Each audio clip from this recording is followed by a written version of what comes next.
The project stems from the European Social Partner Work Programme from 2012 to 2014, where we chose to make as one of 8 priorities to look specifically at gender equality.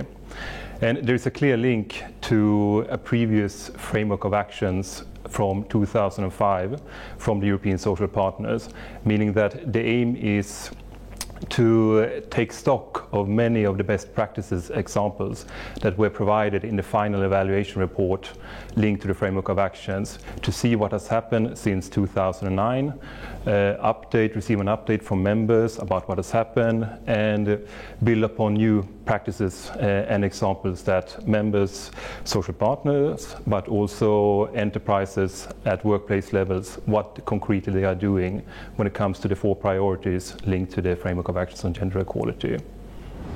The Gender Toolkit is an initiative of the European Social Partners, and it is rooted in the framework of actions on gender equality. This framework of actions was adopted by the European Social Partners in 2005. It is built around 4 priorities. The first priority is to address gender roles. The second one is to promote women in decision making. The third one is to promote work-life balance. And the fourth one is to reduce the gender pay gap. What is important in all the considerations that we had in the Gender Toolkit is that those priorities remain valid. On the labor markets nowadays, we need to work on those 4 priorities, and the toolkit will provide very effective solutions and practices for social partners, for companies and HR practitioners to be able to find effective ways of promoting women in employment.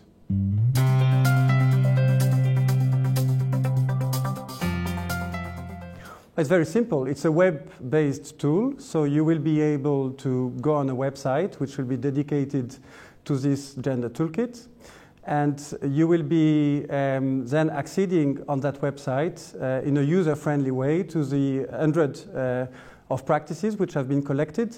We have selected those practices because we found that they were innovative, that they were bringing something new, and that there would be some learning possibilities for the stakeholders, the practitioners, in companies, in workplaces, at sectoral level, in the member states.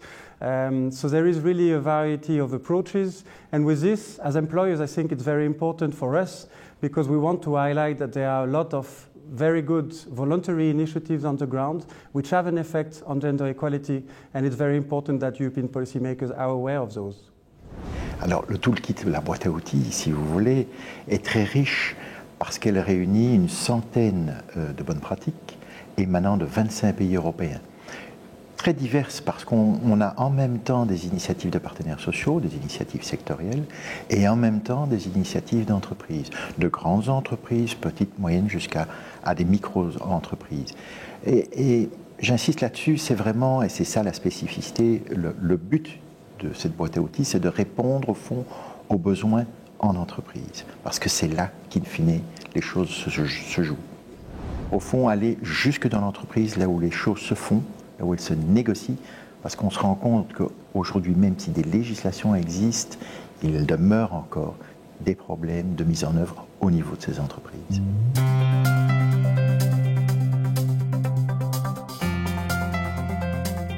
I think we are now in Europe at a very critical juncture for the labor markets because demographic trends and the aging of the populations in Europe means that in the next decades, and it has started already now, there will be less and less people as part of the European workforce.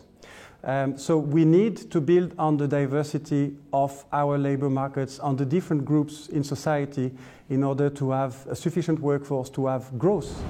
Mais pour le syndicat européen, il est clair qu'aujourd'hui, la préoccupation fondamentale, majeure, c'est la crise qui frappe l'Europe. Une crise d'abord financière, et puis il y a eu des répercussions économiques et sociales. Alors on a fait une enquête, la CES a fait une enquête auprès de ses affiliés, et on se rend compte que et les hommes et les femmes sont touchés tant par des pertes d'emploi que par une remise en question de certaines conditions de travail. Mais il y a un chiffre qui est frappant, le taux d'activité masculin tourne autour des 75-75%, mais celui des femmes est de 63%. Et encore, il s'agit là d'une moyenne européenne qui couvre, si vous voulez, des disparités importantes entre pays, mais aussi le fait que des femmes sont beaucoup plus occupées à temps partiel, par exemple. On voit 30% pour les femmes. Donc, si, avec la croissance que nous connaissons aujourd'hui, et qui est très faible, si les choses restantes égales à ce qu'elles sont, ça voudrait dire que ce taux d'activité que nous espérons amener à 75%, c'est un des 5 objectifs de l'Europe, de la stratégie Europe 2020, eh bien cet objectif ne sera atteint qu'en 2040. C'est pour ça d'ailleurs qu'en tant que syndicat, on dit qu'il faut un plan d'investissement, parce que ce sera la seule manière de retrouver, de recréer des emplois de qualité. Gender equality is indeed a key concern for SMEs, not just because of the EU legislative framework, but also because SMEs need a well-qualified workforce, whether male or female. Women today are also often more better qualified, so it makes perfect business sense. Moreover, SMEs are also the main job creators, and compared to larger enterprises, we see that SMEs tend to communicate less on the activities supporting gender equality, but that does not mean that they are less engaged. They simply publicize their activities less, and therefore the actions are less visible.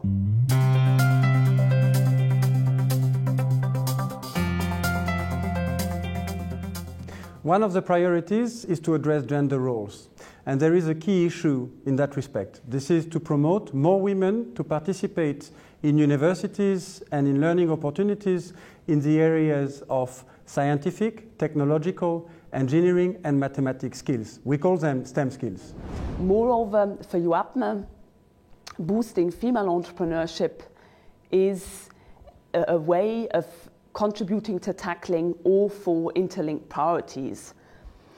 And we see that our members are very active in this area, be it through training to help create business plans, be it through mentoring or networking, be it through awareness raising, such as entrepreneurship awards.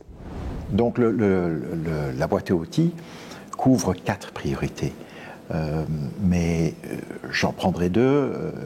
D'abord celle qui vise à mieux concilier vie professionnelle, familiale et privée, puisqu'il y a 3 aspects. Une autre priorité est la carte salariale entre les hommes et les femmes, le fameux gender pay gap. Ça fait 50 ans que ce problème demeure, c'est une priorité européenne, était inscrite dans le traité, mais aujourd'hui, il reste à 16%. Alors, on pourra avoir l'impression, c'est vrai que dans certains pays, il se réduit, mais s'il se réduit, c'est parce que crise, et parce que les hommes gagnent moins, et c'est pas parce que les femmes gagnent plus. L'outil contient des pratiques très concrètes qui commencent par, au fond, comment savoir si il y a un problème dans mon entreprise. Et puis, comment négocier, comment effectivement, à travers la négociation, parce que c'est ça au fond, les partenaires sociaux, c'est notre essence même. Comment négocier une amélioration, notamment à travers, par exemple, une plus grande transparence dans la fixation, la détermination des salaires.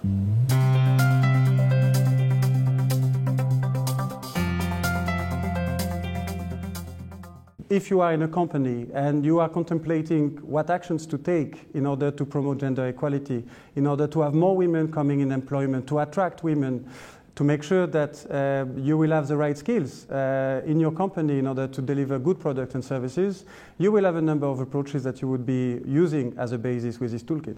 Par rapport à ça, je crois aussi que la Commission européenne nous a donné un soutien, puisque c'est un projet qui est cofinancé essentiellement par la Commission, et donc nous voudrions sûrement qu'on puisse continuer à compter sur cet appui. So this is an ongoing activity. Many of our members, or most of our members, are actively addressing gender equality policies. And I think where we have reached today, which of course is not perfect, there can always be more measures, more concrete actions. C'est un très bel outil européen. Et en même temps, c'est un outil qui rencontre au fond la diversité des situations nationales en entreprise. Et ce n'est que, parce que les partenaires sociaux peuvent faire la différence s'ils le veulent, ce n'est qu'en s'appropriant cet outil qu'on réussira vraiment à avancer, à progresser dans l'égalité femmes-hommes en Europe.